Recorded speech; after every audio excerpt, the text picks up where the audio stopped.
Excuse me, do you know why we pulled you over today? Exactly, it's because you're not subscribed. So you better fix that right now, or we're gonna have to take you in. Anyways, Germangus Galactus.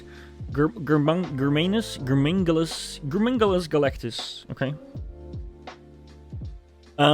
Suggests Apple should sell the existing iPhone SE for $199. So I am curious to what arguments he's going to bring to the table. So Sharon, let's just take the stage, or give you the stage. Give Sharon the stage, ladies and gentlemen. Let's go. Gurman suggests Apple should sell the existing iPhone SE for $199. Bloomberg's Mark Gurman is suggesting that Apple should sell the existing iPhone SE for $199 as a loss leader in parts of the world where iPhones remain largely unaffordable to the masses. Effectively, he is arguing for the equivalent of the Apple Watch Series 3, a way to bring people on board who are unable or unwilling to pay even entry-level Apple pricing. To be clear, Gurman is not suggesting he has any information that Apple is considering such a thing. He simply thinks it ought to. For years, the technology industry has been clamoring for a low-cost iPhone aimed at emerging markets. A device priced at $200 could make inroads in regions like Africa, South America and parts of Asia that are currently Android strongholds. That would let Apple Inc. sign up more customers for services, potentially making a low-end iPhone quite lucrative for Apple in the long run. When Apple introduces a 5G version of the iPhone SE, which could come as soon as early March, the company has a great opportunity to make a change. I suggest Apple continue to sell the older iPhone SE at a new, lower price, namely $199. Of course, we'd no more recommend buying the iPhone SE 2 than we would buying an Apple Watch Series 3. But in both cases, if $200 is your budget, it's still going to be substantially better than competing devices. Yeah, I mean, probably, you know, obviously with a chip that is inside the SE, is it the A12? I'm not sure. But it's definitely a great chip, and also like with 5G in it. I'm not sure if that is the same 5G. Oh wait, when Apple introduces the 5G model, yeah. I mean, I feel like this is something that probably would make a lot of impact. It sounds insane. It also sounds a bit unrealistic. I don't think Apple is going to do that, especially not directly, right? I don't think this is something that Apple is going to do.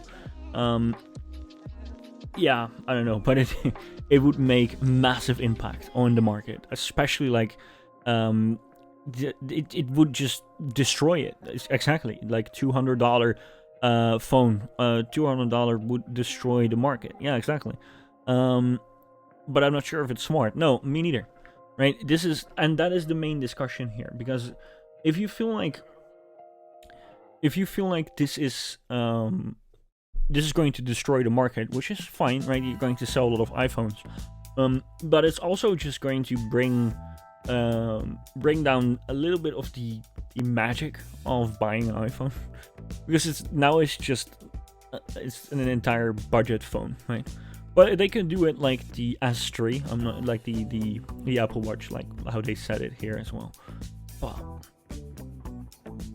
I don't know. I'm not completely convinced. It's just like, I'm just like, for me, I think the current price of the SE is perfect, and going too much below that is just going to make it look like it's a cheap phone, like Apple doesn't care.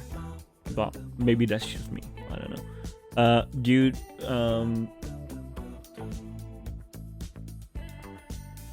Dude, freaking wait, what? Dude, a freaking flagship chip with a 5G. With 5G for $200, that's done. Yeah, no, so it's not the one with 5G. So, it would be an iPhone SE, but it would be the iPhone SE that they're currently selling, and the iPhone SE 2 would be the one with 5G. So I feel like it's going to be different, right? It's going to be a different handset. It's going to be a different version. So, I don't know. But yeah, that would be entirely insane, like a 5G iPhone. With a decent chip in it for $200, that would be insane. I don't think they should do it, to be honest. No, same. I I'm not like a person that's going to make any of these decisions. I don't have the data on it, so maybe Apple is going to do it, but I don't think it is. But in both cases, if $200 is your budget, it's still going to be substantially better than competing devices. In Brazil, for example, $200 buys you a Moto E7 Plus, complete with slow charging and state-of-last century's Art microSD port. An elderly iPhone SE would be a far better deal. Gurman does acknowledge that the Cupertino company would have to sacrifice margin to do this, but argues that the long-term benefit of bringing more people into the Apple ecosystem would justify this. Apple could create more long-term services revenue and add people to its ecosystem. Let's go with Victoria. Those people may then be more willing to try AirPods, an Apple Watch, or later on a higher-end iPhone. It would effectively replace the elderly I feel like iPod chat is Touch broken. and finally allow Apple to retire a product category that was critical to the company's success, but has now been rendered effectively obsolete. Of course, the counter-argument would be that if you can't afford a $400 iPhone, then you also can't afford AirPods or subscription services. But that's today. It is certainly true that once people enter the Apple ecosystem, very few leave it, so if you can bring people in early, then the lifetime value of that investment will likely be high. Could I see Apple do this? Maybe. Definitely not in developed markets, probably not officially, through online or offline Apple stores, but quietly via third-party resellers in developing countries. Not impossible, in my view. Let us know your thoughts in the comments. Photo, AB Unsplash, F. Yeah, so this is obviously very interesting, right? Because it's an interesting thought, and it's probably not going to happen, but it could be devastating for anyone who's competing with Apple, right? It's crazy.